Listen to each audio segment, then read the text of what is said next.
UI movie. Russian movie చూసే వాళ్ళకి అర్థం కాదండి ఇది. ఎందుకంటే ఉపేంద్ర గారి ఆలోచనలు చాలా హైగా ఉంటాయన్నమాట. అప్పుడు 90స్లోనే అతను తీసిన మూవీస్ ఉన్నాయి కదండి, ఏ రావన్నీ. సో అప్పట్లోనే ఒక ట్రెండ్ సెట్ అండి మూవీస్ అయ్యి. సో అంత హై థింక్ అనమాట ఆయన ఆలోచనలు, ఆయన డైరెక్షను.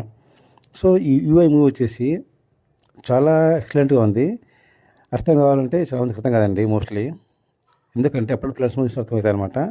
మన వాళ్ళందరూ చూసి వాళ్ళని ఒకటి సినిమాలు కాబట్టి సో మోస్ట్లీ అందుకు ఎక్కదు.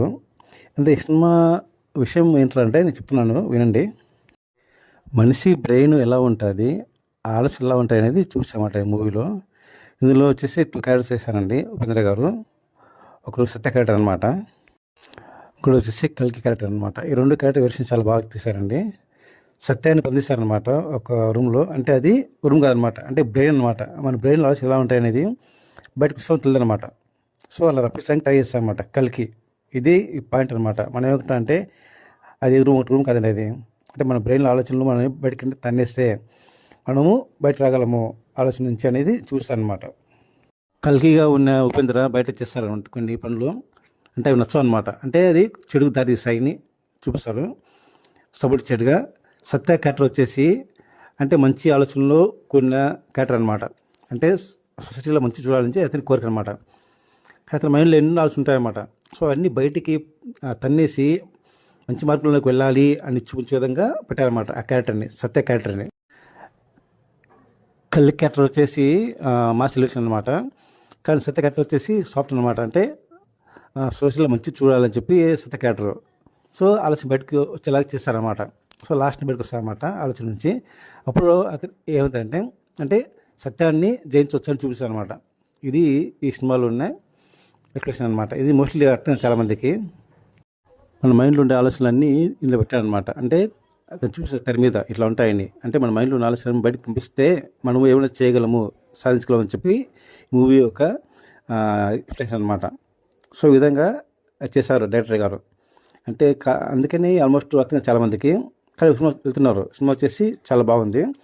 రికార్డ్స్ అంటారా, 1000 కోట్లు 2000 కోట్లు కాదండి, ఆడియన్స్కి చెందలేదు అనేది అది అసలు రికార్డ్ అనమాట. చెప్పాలంటే ఇండియన్ స్క్రీన్ మీద ఒక హైలీ టాలెంటెడ్ ఎక్సలెంట్ డైరెక్టర్ ఎవరంటే ఉపేంద్ర గారే. 90స్లో ఆయన ప్రపంచం ఎలా ఉండేది తెలుసా, ఇప్పటికీ మర్చిపోరు అనమాట. అంటే ఆయన ముందుకు ఆలోచిస్తారు అనమాట ప్రతి ఒక్కటి. అనుకుంటాం ఇప్పట్లో రాజమౌళి గారు అని చెప్పి. రాజమౌళి కంటే ముందుగానే 90స్లోనే క్రియేట్ చేసిన సెన్సేషన్ అండి ఉపేంద్ర గారు. అంటే అతని ఆలోచన అంత హై ఉంటాయన్నమాట. ఇండియన్ స్క్రీన్ మీద తెలిసి most highly talented daring director ఎవరంటే ఉపేంద్ర గారే. సో ఆయన మూవీస్కి అంత కల్టు ఉంటాయన్నమాట. అంటే కల్టు ఉంటాయి కంటెంట్. కాబట్టి ఇప్పుడు కూడా అంటే ఒక క్రేజ్. అప్పుడు మనం చూసామండి మూవీస్ అన్ని, ఇష్ అని, ఏ రా, ఉపేంద్ర, రక్త కన్నీరు, సూపర్ అంట, హాలీవుడ్, H2O, వీటికి అవే సపోర్ట్ అనమాట. అన్నీ ఒక మెసేజ్ అనమాట. చాలా బాగున్నాయి. ఇప్పుడు చూసిన ఇవి కూడా ఎక్సలెంట్గా ఉంది. సో అర్థం కాలేదు చాలామందికి. ఎందుకంటే వాళ్ళకు తెలియదు అనమాట. అంటే ఆలోచన లేదు అంతగా. అంటే మాస్ మూవీస్ చూసి వాళ్ళకి ఎక్కలేదు మైండ్కి. సో అంటే నచ్చలేదు మూవీ.